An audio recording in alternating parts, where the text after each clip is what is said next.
Hi, this is Mike from the Electric Luddites in Sheffield. Today I'm going to be talking to you about the Beetroot Stomp box. I've just bought this. The reason for buying this is sometimes we do acoustic gigs and I usually use this cajon here, okay, instead of my drum kit. I thought it might be a good idea to have one of these stomp boxes. The idea being is that you plug them in and you use them with your foot as a bass drum, and I thought that might be something I could use with this, so I just bought it. Now I've been told that if you use different types of footwear you get different sounds from it, so the test we're going to be doing in a minute is me playing this with a bass with bare feet, a sock, a slipper, and other different harder items of footwear to see if it does make a difference from the stomp box if you're using different footwear. Principle behind this is a nice little well-made one, is very simple. Basically you take a box, and if you go on the internet, go on YouTube, there's plenty of people showing you how to make these, but very crudely you get a box. This is all VHS plastic box, and inside the box you mount some sort of microphone or trigger, okay. This happens to be an old one I had, a stick-on one for Spanish guitar, so I've stuck that on there. And then on the end you have end of the microphone, you have a jack plug. You plug your jack plug into your amplifier, and then when you bang on this it resonates inside, creates a sound, and that's what comes through the speakers. That's the very simple theory between them all. This one doesn't work because the microphone isn't very good and plastic doesn't resonate.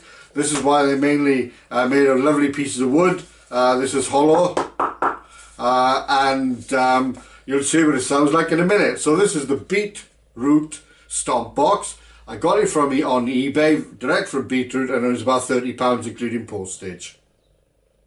So to continue this experiment, we've got the beat box and it's connected up to a little PA amplifier. In fact, we just got this one.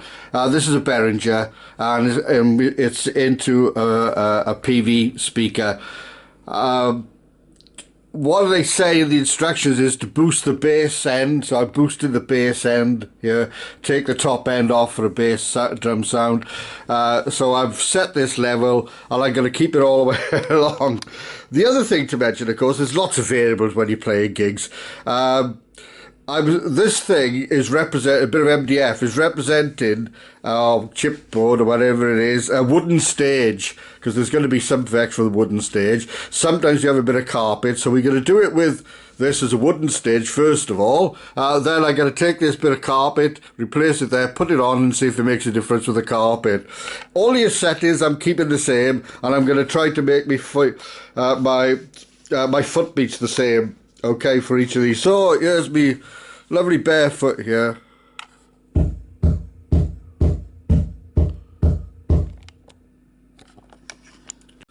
Now with the sock on.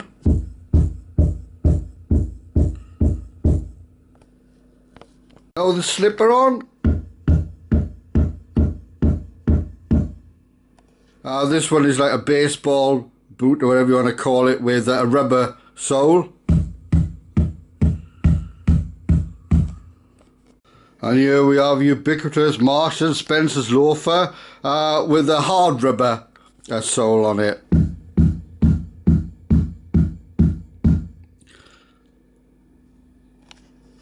We're going to repeat that now, but with this mat underneath it, okay?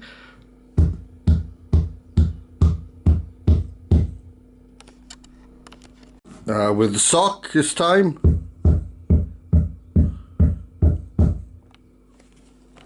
The baseball shoe with the softish rubber. And lastly the old Marks and Spencer's shoe with a hard rubber again.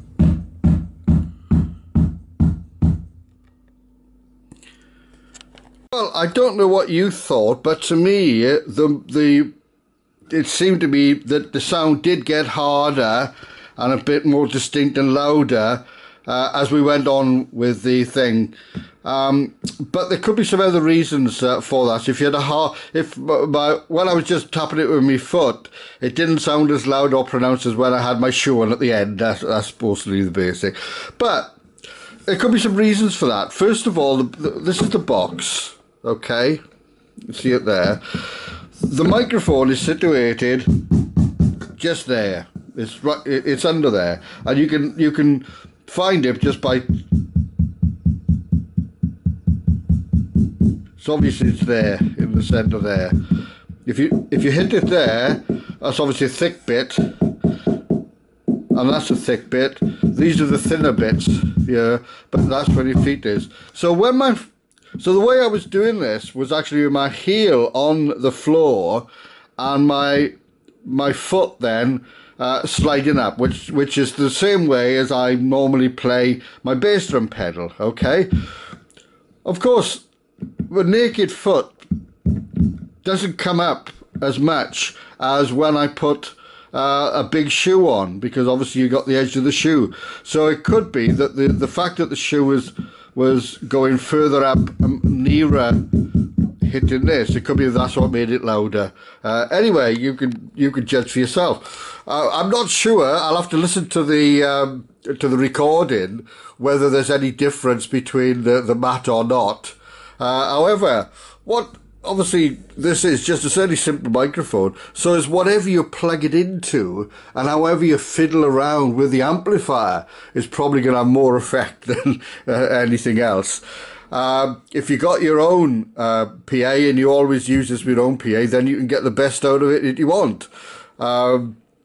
I've actually tried this in a drum amplifier, and it's a much better for your sound, because the drum amplifier is for percussion instruments, but there's no point in taking this along if I take a drum amplifier, which is 20 times the size of this, to put it in.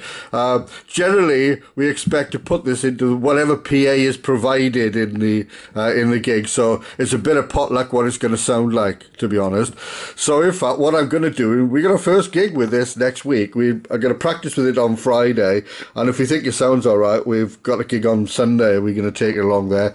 But I am going to take this mat with me, because you never know what the sound of the stage is going to be like. If it's a hollow stage, it might sound absolutely horrendous, and you want to dampen it down. So I'm going to take that along anyway. So this is the Beatroot Stomp Box. I thought that was a very nice little piece of kit. It's just a reminder, it's 29 odd quid, 30 quid on eBay from beat-root.co.uk. Thank you very much for listening. See you again soon.